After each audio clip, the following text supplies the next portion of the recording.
Welcome to Watan الكرامة news.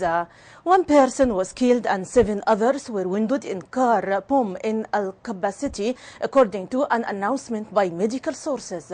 Meanwhile, 2 soldiers were killed and 15 others wounded in clashes between Arab-Libyan armed forces and terrorist militias in Benghazi city, while military officials said special forces have achieved new progress in 3 areas of the city. A medical source at Al-Gala hospital said that 4 members of one family were injured by shrapnel of an anti-air force in Al-Barqa area, Benghazi. The source said that the wounded suffered medium injuries, adding that the missiles launched by terrorists fell on Al-Barqa area, coinciding with a trial by extremists to strike an Arab-Libyan armed forces warplane. Air Force Chief of Staff Major General Saqr al-Jirushi said that fighter jets and vertical squadron took part in the military operations which began today in Benghazi and targeted specific locations previously identified by the operations room. Al-Jirushi further said that the planes launched airstrike on strongholds and locations of Ansar al-Sharia terrorist group in all areas and provided air cover for ground troops of Arab-Libyan armed forces, special forces and soldiers volunteers. Moreover, Al-Jirushi noted that the operation was implemented as planned so that the army achieved great progress on the ground. The Arab-Libyan armed forces have launched military operations in several areas, especially in Buatni district. 12 people were killed and 15 others wounded in renewed clashes between Tabo and Tuareg tribes in town of Obari. A medical hospital source at Obari Hospital said the dead were 10 of Tuareg tribe and 2 of Tabo. The clashes broke out between the 2 tribes in Obari since the beginning of last September, resulting in more than 160 people dead and 215 injured, as well as the displacement of many families. And now from Tunisia, forgetting about the 170 people who were held by terrorist Fajr Libya militias, Tunisian President Baji Qaed al-Sibsi still calls for the need for holding a dialogue between Libyan parties without discrimination between the legitimate government and the illegitimate supporter for terrorism.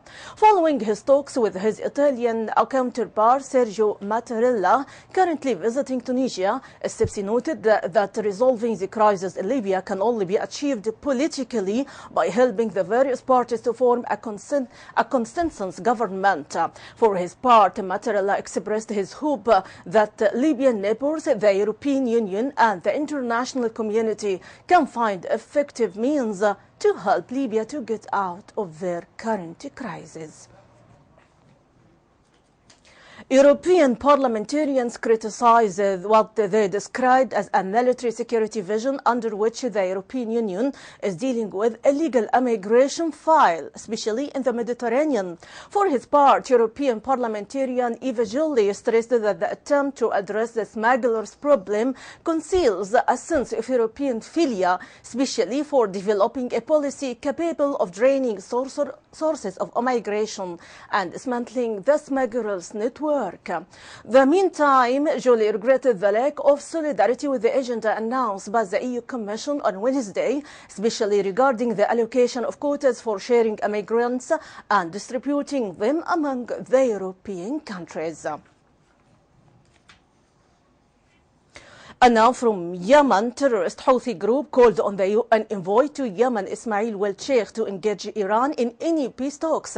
For his part, Yemen's Vice President Khalid Bahaha said that the Yemeni government will not agree to hold peace talks with the Houthi militants unless otherwise they implemented the United Nations resolutions that requires them to withdraw from the sites and hand over the seized weapons.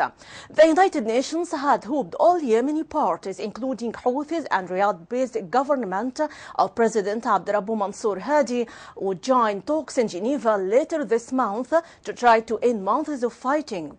Hadi called on support of delegates in Riyadh and said the Houthis had no right to exist to control in Yemen because they made up such a small percentage of the population in the capital, Sana'a.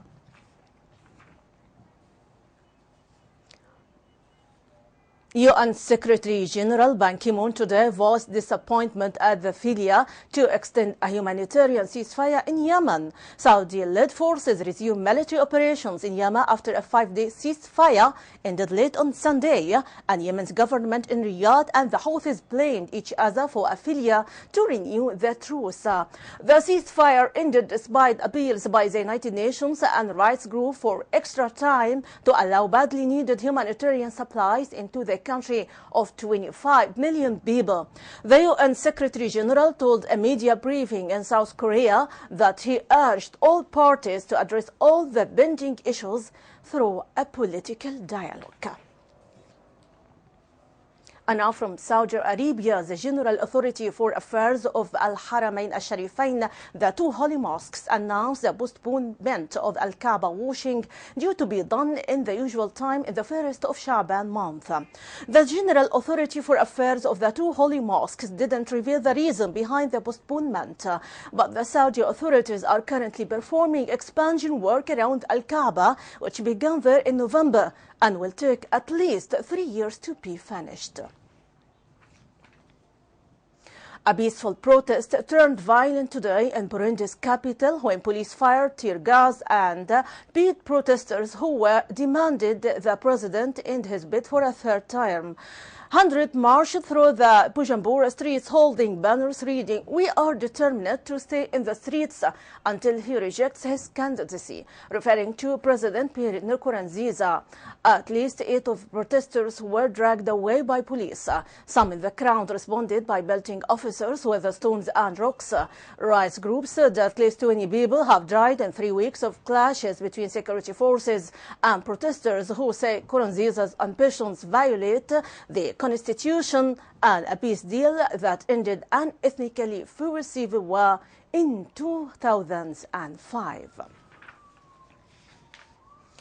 Russian Foreign Affairs Minister Sergei Lavrov met with NATO Secretary General Jens Stoltenberg today on the sidelines of a meeting of European Foreign Affairs Ministers of the Council of Europe.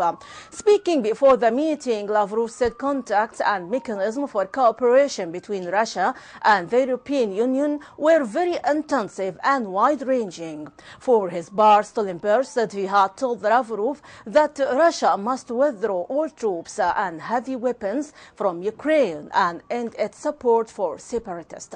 NATO has repeatedly criticized Moscow's involvement in the Ukraine conflict and demanded it fully implement the Ukraine ceasefire agreement. However, Russia denies providing any troops or arms to support rebellion in eastern Ukraine. And now about the catastrophe in Colombia. Clean-up and rescue efforts continue today in Colombia after a landslide sent mud and water crashing into homes in a town in the South American country's northwest mountains yesterday, killing more than 50 people and injuring dozens. The National Disaster Unit said in a statement that 52 people were killed and 37 others had been treated for injuries. Rescue teams, including search dogs, continue working in the area looking for an unknown number of missing people. Colombian President Juan Manuel Santos flew over the affected areas to survey the damage. He has held out on confirming the total number of missing. Moreover, Santos declared a public emergency, freeing up relief funds for victims. And finally, from Nepal, thousands of centuries-old homes could be demolishing in Nepal's historic sites as the government begins the long process of tearing down buildings rendered unsafe by last month's 7.8 earthquake. More than 600 temples, statues, and museums across the country were damaged in Nepal's deadliest earthquake on record, including Kathmandu's to Fort Dahura tower built in 1832, which collapsed.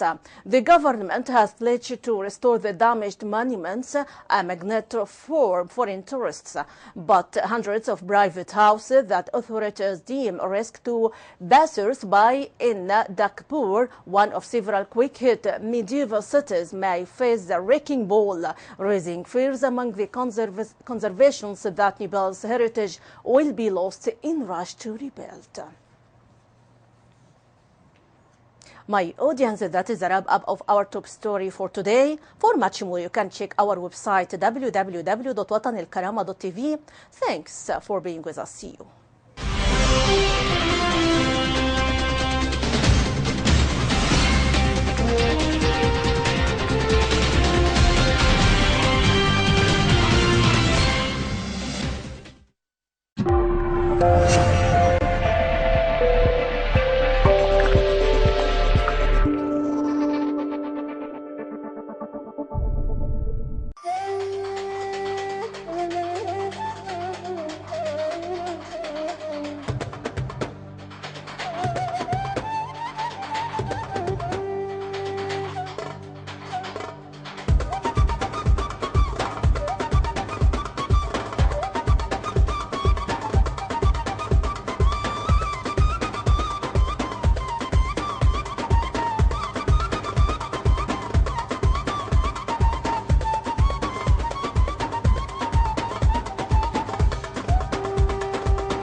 يوم تاريخي مشهود انطلقت عملية الكرامة.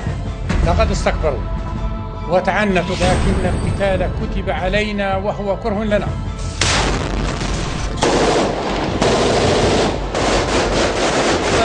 تلك هي عملية الكرامة، ويشهد الداني والقاصي. فهذه بنغازي مدينة الأبطال، فابشروا يا أهل بنغازي بالنصر المبين ولو كره المجرمون.